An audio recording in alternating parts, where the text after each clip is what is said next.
Hey there, welcome back to Extruded by the Bible.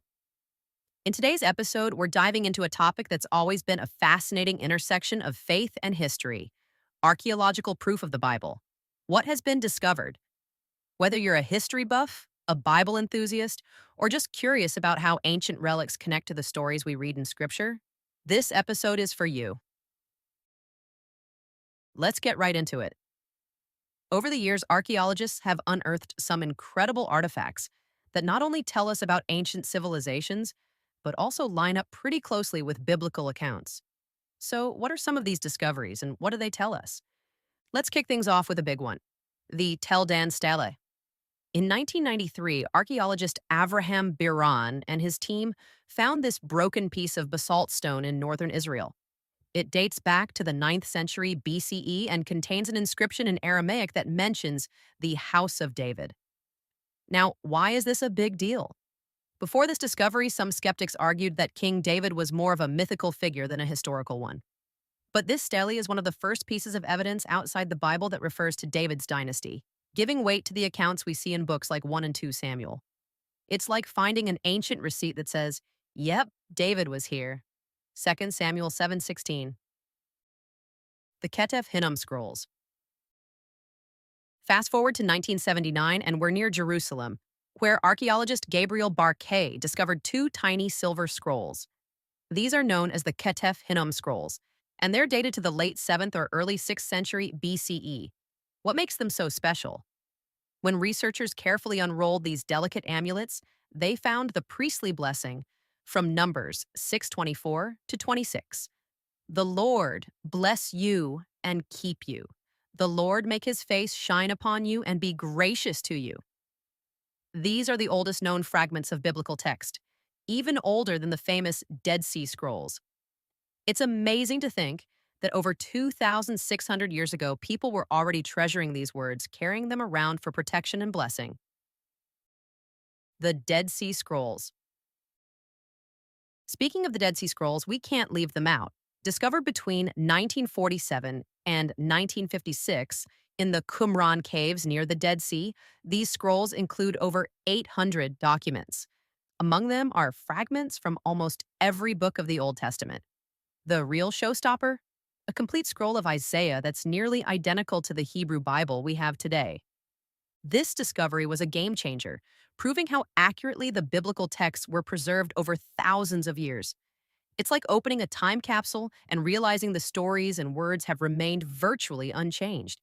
As Isaiah 48 says, "The grass withers, the flower fades, but the word of our God stands forever." Let's jump into the New Testament for a moment. In the Gospel of John, chapter 9, there's a story where Jesus heals a man who was blind from birth. He tells the man to wash in the Pool of Siloam, and after doing so, the man's sight is restored. For years, the exact location of this pool was a bit of a mystery, until recent excavations led by archaeologist Eli Shukran in Jerusalem uncovered significant portions of it. Finding the Pool of Siloam isn't just about confirming a location. It's about connecting a tangible place to a powerful miracle, making the biblical narrative come alive in a whole new way. As in John 9:7.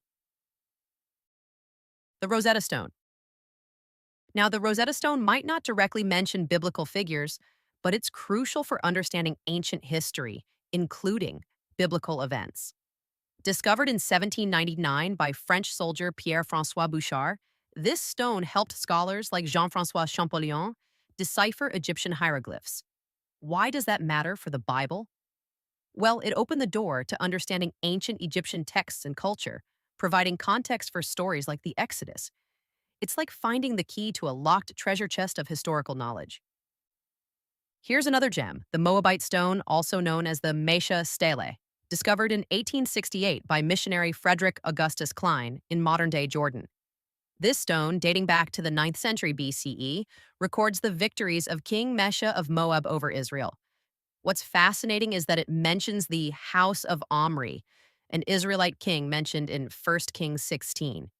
It gives us a glimpse into how Israel's neighbors viewed them and adds a non-biblical perspective to the events recorded in the Bible. Lastly, we have the Cyrus Cylinder, discovered in Babylon, modern-day Iraq, in 1879 by Hormuzd Rassam.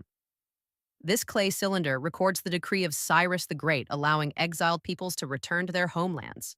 This lines up perfectly with the biblical account in Ezra 1:1-4, where Cyrus allows the Jews to return to Jerusalem and rebuild the temple. It's another example of how archaeology confirms the events described in the Bible. So, what do all these discoveries mean? They don't just serve as proof for the Bible's accuracy, they help us connect with the stories on a deeper level. They remind us that the Bible isn't just a collection of ancient writings, it's rooted in real people, real places, and real events. But I want to hear from you. Which of these discoveries surprised you the most? Or is there an archaeological find you've heard about that I didn't mention today? Drop your thoughts in the comments below. I love hearing your insights and continuing the conversation. Don't forget to like this video, subscribe to Extruded by the Bible, and hit that notification bell so you don't miss our next deep dive into biblical history and modern discoveries. Thanks, and I'll see you in the next episode.